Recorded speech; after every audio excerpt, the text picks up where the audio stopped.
Did you know the Mario Brothers game was a filler project for Nintendo? That's right.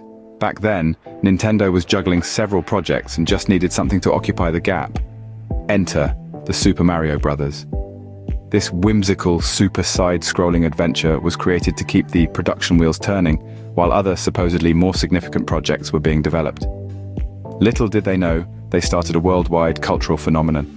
Actually, the Super Mario Brothers game was never meant to be a flagship title. And did you ever wonder why Mario is named Mario? It's not just a catchy Italian moniker, but a tribute to a real-life person. Meet Mario Segale, the Italian-American landlord of Nintendo's first American warehouse. In the early days, Nintendo was struggling with rent. In a brazen move, they decided to name their character after him, perhaps to smooth over late payments. It's a fun and unexpected twist in the tale of our beloved plumber. Mario owes his name to unpaid bills. The Super Mushroom and the Fire Flower are iconic, but do you know their origins? These power-ups aren't just random game features. They're deeply rooted in Japanese folklore. For example, the Super Mushroom is inspired by a real-life fungus, the Amanita muscaria, which is said to make one feel as if they're growing in size. Meanwhile, the Fire Flower draws from the concept of fire control, a common theme in Japanese myths. Power-ups in Mario aren't just fun, they're a nod to cultural folklore. Did you know Princess Peach hasn't always been her name? Starting off in Japan as Princess Toadstool, she was fondly known as the Mushroom Kingdom's royal damsel in distress. In Super Mario Bros. 2, her name changed to Princess Peach, a moniker that stuck with the international releases. Some versions even called her Princess Daisy. Isn't that a blooming surprise? So remember, whether you're rescuing Toadstool, Peach or Daisy, it's kind of all the same princess. This princess certainly has had a history of name changes, and generally, Mario is known as a plumber, but did you know he's had other jobs too? Over the years, our beloved mustached hero has taken on a variety of roles. In the original Donkey Kong game, Mario was a carpenter, climbing ladders and dodging barrels to rescue his sweetheart. Later on, he even traded his wrench for a stethoscope in Dr. Mario. Talk about a career shift. From plumbing to practicing medicine, there's no job Mario can't handle.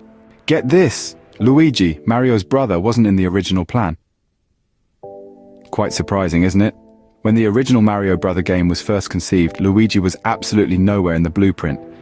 But as the arcade developers tinkered and toyed, they realized something was missing. The game needed a true companion, a friend, a second player to join Mario on his quests. And thus, in 1983, Luigi was born. Not out of a grand design or a plot twist, but from a simple, practical need. Luigi, born out of need for a second player. Bowser, the main antagonist, has gone through major design changes. From an initial pixel form to a fire-breathing beast that we know today, his evolution is nothing short of remarkable. Over the years, spikes have gotten sharper, shell tougher, and his fireballs more fierce. The creators have really pushed the envelope, transforming Bowser into a complex character with depth and ambition. And let's not forget his ever-changing expressions and box office success. Bowser's menacing look has certainly evolved over the years. Did you know there's a secret level in the original Super Mario Bros. Game?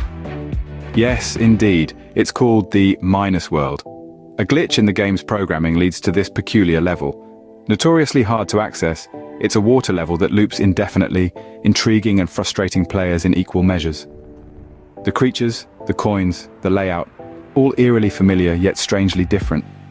It's a journey into the game's twilight zone, so to speak. The Minus World remains one of gaming's most famous secret levels. The Super Mario Bros. Music is absolutely legendary and is beyond upbeat. Remember those iconic sound effects and catchy tunes? They were crafted meticulously by a musical genius, Koji Kondo. Starting with a simple 5-note scale, Kondo sculpted an auditory experience that's become synonymous with the game. From the cheerful overworld theme to the anxiety-inducing underworld melody, each note was purposefully chosen to evoke emotion, complementing the gameplay perfectly. And thus, the music of Mario is as memorable as the game itself. The Super Mario Bros. Series has left an indelible mark on the world of gaming. Its legacy? A revolution in the gaming landscape. Super Mario Bros. Truly changed the world of video games forever. These are the top 10 things you didn't know about the Super Mario Bros. Game. Thank you for joining us on this nostalgic journey through the history of Super Mario Bros. Please hit that like and subscribe button, and until next time, keep gaming.